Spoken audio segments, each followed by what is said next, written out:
கேரளாவில் மலப்புரம் மாவட்டத்தில் திரூர் அந்த ஊர்லேருந்து நான் உங்களோட பேசுகிறேன். இங்கே இருக்கக்கூடிய திருமூர்த்தி க்ஷேத்திரம்னு சொல்லக்கூடிய தவனூர், திருநாவாய், விஷ்ணு, பிரம்மா, சிவன் 3 பேரும் ஒரு முக்கோண வடிவில் இருக்கக்கூடிய அந்த இடத்துல மாமாங்கம் என்ற ஒரு திருவிழாவை திரூர் ஆராய்ச்சியாளர் திரு தினேஷ் அவர்கள் தொடர்ந்து ஆராய்ச்சி செய்து அந்த திருவிழாவை கடந்த 8 ஆண்டுகளாக ரொம்ப சிறப்பாக நடத்தி கொண்டிருக்கிறார்கள்.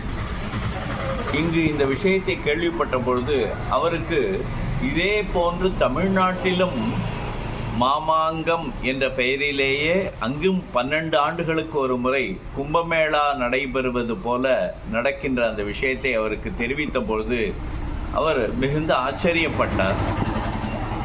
கும்பகோணம் ஒரு கோவில் நகரம், 1000 கோவில்களுக்கு மேல் அந்த நகரத்திலே இருக்கின்றது. அங்கு ஒரு மிகப்பெரிய கோவில் திருக்குளம் இருக்கிறது. அந்த திருக்குளத்திற்கு பேரே மகாமக குளம் என்று பெயர். அந்த மகம் நட்சத்திரம் வருகின்ற அந்த மாசி மாதத்திலே 12 ஆண்டுகளுக்கு ஒரு முறை எல்லா புண்ணிய நதிகளும் அங்கு சங்கமிக்கின்றன என்ற ஐதீகம் இருப்பதால் லட்சக்கணக்கான மக்கள் அங்கு கூடுகிறார்கள். எப்படி இப்பொழுது பிரயாக்ராஜில் கும்பமேளா நடைபெறுகிறதோ அதுபோல தமிழகத்தில் ஒரு கும்பமேளா 12 ஆண்டுகளுக்கு ஒரு முறை நடைபெறுகின்றது.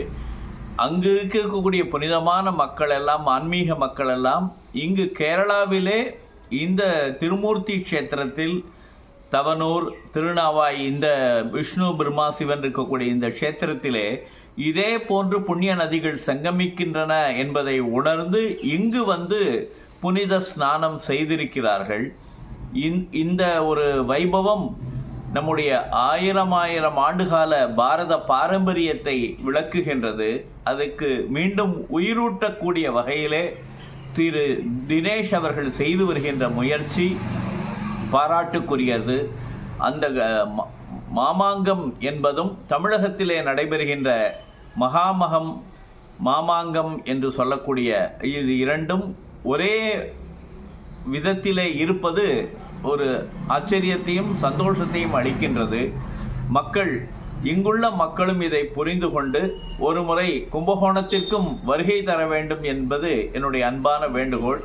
திரு தினேஷ் அவர்கள் இந்த மாமாங்கத்தை சிறப்புற நடத்தி வருவதற்கு மனமார்ந்த என்னுடைய பாராட்டுக்களை தெரிவித்துக் கொள்கின்றேன்.